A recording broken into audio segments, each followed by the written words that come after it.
జై శ్రీరామ్ అందరికీ నమస్కారం. వెల్కమ్ టు న్యూస్ అఖండ. నేను మీ కస్తూరి శ్రీధర్. మిత్రులారా, మీకందరికి కూడా పాకిస్తాన్కు సంబంధించినటువంటి ఒక మంచి న్యూస్ తీసుకొచ్చిన. సరే, ఈ పాకిస్తాన్ ఎంత ఉంటుందో తెలిసిన మహా అంటే మన దేశంలో ఉత్తరప్రదేశ్ రాష్ట్రం ఉన్నది కదా, అంత ఉంటుంది అంతే. కానీ ఈ పాకిస్తాన్ ఒక దేశం కాబట్టి ఈ పాకిస్తాన్లో మొత్తం ఒక 4 రాష్ట్రాలు మాత్రమే ఉంటాయి. పాకిస్తాన్లో రాష్ట్రాలను ప్రావిన్సులు అని చెప్పి అంటారన్నమాట.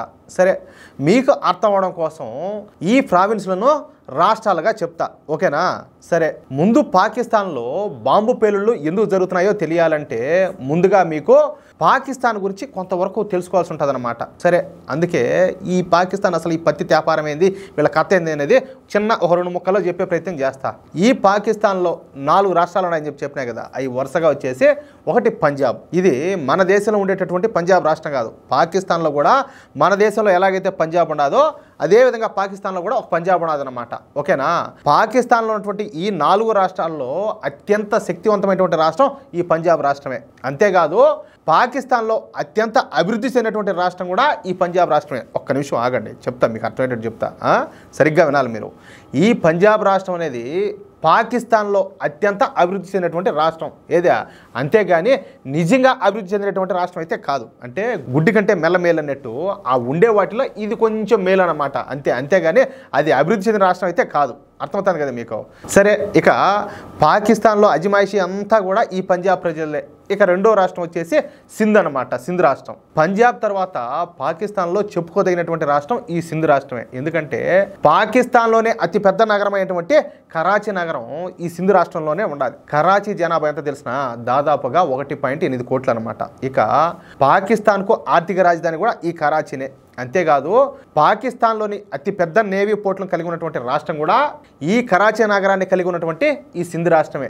దీంతో పంజాబ్ రాష్ట్రం తర్వాత పాకిస్తాన్లో ఈ సింధ్ రాష్ట్రానికి ప్రాధాన్యత అయితే ఏర్పడింది. ఇక మూడవ రాష్ట్రం పేరు వచ్చేసి ఖైబర్ పఖ్తూన్ఖ్వా. ఈ రాష్ట్రం పేరు చెప్తేనే పాకిస్తాన్ ఆర్మీ కట్టే చెడ్డీలు దడుపుకుంటారు ఒక్కొక్కరు, అర్థమైందా? ఈ ఖైబర్ పఖ్తూన్ఖ్వా అనేది ఆఫ్ఘనిస్తాన్ ఆనుకొని ఉంటుంది. ఇక్కడ ఈ రాష్ట్రము మొత్తం కూడా ఏది ఆఫ్ఘనిస్తాన్లో కదా ఉన్నట్టే కొండలు గుట్టలు పర్వతాలతో నిండిపోయి ఉంటుంది. ఇక్కడ ఎక్కువగా గిరిజనులు నివసిస్తూ ఉంటారు. గిరిజనులు అంటే మన దేశంలో ఉండేటటువంటి గిరిజనులు లాంటి వాళ్ళు కాదు, ఆ పాకిస్తాన్లో వాళ్ళు ఒక రకం అన్నమాట. అయితే వాళ్ళు కూడా ముస్లింలే. అయితే ఇక్కడ మరొక విషయం ఏంటంటే ఈ ఖైబర్ పఖ్తూన్ఖ్వా ప్రజల్లో అక్షరాస్యత అనేది చాలా తక్కువ. వీళ్లపైన ఎక్కువగా ఈ తాలిబాన్ల ప్రభావం అయితే ఉంటుంది. దీంతో ఈ ఖైబర్ పఖ్తూన్ఖ్వాలోని గిరిజన ముస్లింలను ఉపయోగించుకొని భారత్ను దెబ్బతీయాలని చెప్పేసి పాకిస్తాన్ ఒక పెద్ద ప్లానే వేసింది. ఇక 2002లో 2002లోనే ఈ ఖైబర్ పఖ్తూన్ఖ్వా గిరిజనులతో తెహ్రీక్ తాలిబాన్ అనేటువంటి ఒక తీవ్రవాద సంస్థను ప్రారంభించారనమాట. ఎందుకంటే వాళ్ళు సరే చదువుకున్నోళ్ళు, మొరటోళ్ళు, మూర్ఖులు అన్నట్టు, అంటే వీళ్ళ మించోళ్ళు అనమాట. వాళ్ళతో కలిపి ఒక తీవ్రవాద సంస్థను అయితే స్టార్ట్ చేశారు. ఎందుకంటే తీవ్రవాదులకు తీవ్రవాద సంస్థలకు అదంతా పుట్టినిల్లు కదా పాకిస్తాన్, ఆ విధంగా అనమాట. వాళ్ళకి శిక్షణ ఇవ్వడం దగ్గర నుంచి ఆయుధాలు, మందుగుండు సప్లై చేయడం, నిధులు అందించడం వంటి కార్యక్రమాలన్నింటినీ కూడా ఈ పాకిస్తాన్ ఆర్మీ, అదేవిధంగా పాకిస్తాన్ గూఢాచార సంస్థ అయినటువంటి ఈ ఐఎస్ఐలు అయితే చేస్తూ ఉన్నాయి. అయితే కొన్నాళ్ళు జరిగిపోయిన తర్వాత ఈ తెహ్రీక్ తాలిబాన్లో పాకిస్తాన్లో షరియా చట్టాన్ని అమలు చేయాలని చెప్పేసి డిమాండ్ చేశారు. ఏది ఆఫ్ఘనిస్తాన్లో మాదిరిగానే. అంటే షరియా చట్టం ప్రకారం ఇక్కడ మరొక విషయం ఏంటంటే మందు తాగకూడదు, డ్రగ్స్ ఉపయోగించకూడదు. కానీ ఇవన్నీ కూడా ఈ పాకిస్తాన్ ప్రజలు, పాకిస్తాన్ ఆర్మీ, పాకిస్తాన్ గూఢాచార సంస్థ అయినటువంటి ఐఎస్ఐ ఏజెంట్లు చేస్తారు. ఏది ఈ తాగడము, డ్రగ్స్ ఇవన్నీ కూడా. కాబట్టి ఈ అలవాట్లకు బానిస అయిపోయినారు కదా, అందుకు వాళ్ళు ఒప్పుకోవాలా. ఇక అప్పటి నుంచి ఈ పాకిస్తాన్కు అదేవిధంగా ఈ తెహ్రీక్ తాలిబాన్లకు మధ్యన గొడవలు అయితే ఏర్పడినాయి. గత 8 సంవత్సరాలుగా జరుగుతున్నటువంటి ఈ ఘర్షణలలో ఇప్పటి వరకు 3000 మందికి పైగా ఈ పాకిస్తాన్ సైనికులు అయితే చనిపోయినారు. దీంతో ఈ తెహ్రీక్ తాలిబాన్లను అంతమొందించడానికి పాకిస్తాన్ ప్రభుత్వం వారం రోజుల క్రితం ఒక నిర్ణయం తీసుకునింది. అదేందయ్యా అంటే ఈ ఖైబర్ పఖ్తూన్ఖ్వా రాష్ట్రంలో బన్ను అనే పట్టణం ఒకటి ఉన్నదన్నమాట. ఈ పట్టణంలో ఒక పెద్ద ఆర్మీ కంటోన్మెంట్ ఉన్నది. దీంతో పాకిస్తాన్ ప్రభుత్వం పెద్ద సంఖ్యలో సైనికులను ఈ ఖైబర్ పఖ్తూన్ఖ్వాలో ఉన్నటువంటి ఈ బన్ను పట్టణంలోని ఆర్మీ కంటోన్మెంట్కి అయితే పంపించారు. చూడండి, అంటే ఈ తెహ్రీక్ తాలిబాన్లు టార్గెట్గా పెట్టుకొని.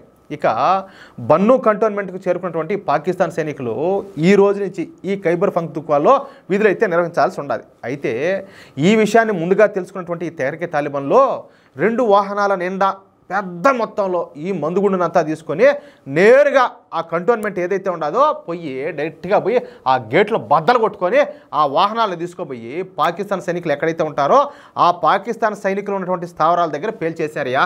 ఏది ఈ మానవ బాంబులు అంటారు కదా ఆ మాదిరిగా ఈ పేలుళ్ళ శబ్దం విని భూమి ఏమన్నా బద్దలైపోయిందేమో అని చెప్పి అనుకున్నారంట అక్కడ ప్రజలంతా కూడా. ఈ శబ్దం ఎంత దూరం 15 కిలోమీటర్లు వినపడిందంట ఈ శబ్దం, ఈ పేలుడు శబ్దం. దాన్ని బట్టి ఆ పేలుడు తీవ్రత ఏ స్థాయిలో ఉంటుందో దీన్ని బట్టి మీరు అర్థం చేసుకోవచ్చు. ఓకేనా? సరే, ఇక ఈ పేలుళ్లలో ఇప్పటి వరకు మనకున్నటువంటి సమాచారం ప్రకారం 9 మంది చనిపోయినట్టు తెలుస్తుంది. ఓకేనా? వాళ్ళుగాక మరొక 200 మంది సైనికులు తీవ్రంగా గాయపడినారంట. అంత పెద్ద పేలుడు జరిగితే ఏంది 9 మంది చచ్చిపోయేది ఏంది, 200 మంది గాయాలు ఏంది, అది కూడా పోయింది 2 వాహనాలు, అంత బండి నిండా మందుగుండా అంతా నింపుకొని. ఎవరి పిచ్చోళ్ళ? ఒకసారి ఆలోచించండి మీరా. ఈ పరిస్థితి ఈ విధంగా ఉంటే మరో పక్కన పాకిస్తాన్ ఆర్మీ మాత్రం మరణాలను అయితే దాచిపెట్టే ప్రయత్నం చేస్తుంది. అయితే ఈ వారంలో ఇక్కడ ఇలా బాంబు పేలుళ్లు జరగడం ఇది రెండోసారి. మనకు వస్తున్నటువంటి అనధికారిక సమాచారం ప్రకారం 40 మందికి పైగా సైనికులు చనిపోయినారన్నట్టు తెలుస్తుందన్నమాట. ఇక ఆ మిగతా సైనికులు ఎవరైతే ఉంటారో వాళ్ళందరూ కూడా ఏంటంటే, మేము ఈ ఖైబర్ పఖ్తూన్ఖ్వాలో విధులైతే ఎట్టి పరిస్థితుల్లో కూడా నిర్వహించలేమని చెప్పేసి, మేము మా స్వస్థలాలకైతే వెళ్ళిపోతామని చెప్పేసి ఈ పాకిస్తాన్ సైనికులు తమ అధికారులకైతే మొరపెట్టుకుంటారంట. ఏది భయపడిపోయి. అది విషయం. భారతదేశాన్ని కాటు వేద్దామని చెప్పేసి పాకిస్తాన్ ఏం చేసింది, ఈ తీవ్రవాదులను పెంచి పోషించింది. ఇప్పుడు వాళ్ళే పాకిస్తాన్ సైనికులకు చుక్కలు చూపించారు. అంటే వాళ్ళు పెంచి పోషించినటువంటి పాములే ఇప్పుడు వాళ్ళకి కాటేస్తున్నాయి. అది దేవుడు ఉన్నాడు కదయ్యా, చూస్తూ ఉంటాడు. ఎవరు లోడుకునే గుంతలో వాళ్ళే పడతా ఉంటారు, వాళ్ళే పోతూ ఉంటారు. అంతే, సమాధి అయిపోయి. ఏమంటారా మిత్రులారా? ఈ న్యూస్ కనుక మీకు నచ్చినట్లయితే ఖచ్చితంగా ఈ న్యూస్ నలుగురికి షేర్ చేయండి. అదేవిధంగా ప్రతి ఒక్కరు కూడా మీ యొక్క అమూల్యమైన అభిప్రాయంలో ఖచ్చితంగా కామెంట్ చేయండి. ఇంకో విషయం ఏంటంటే, ఇంతవరకు మీరు కనుక మన ఛానల్ సబ్స్క్రైబ్ చేసుకున్నట్టయితే ప్రతి ఒక్కరు కూడా మన ఛానల్ సబ్స్క్రైబ్ చేసుకోండి, సపోర్ట్ చేయండి ప్లీజ్. జై శ్రీరామ్.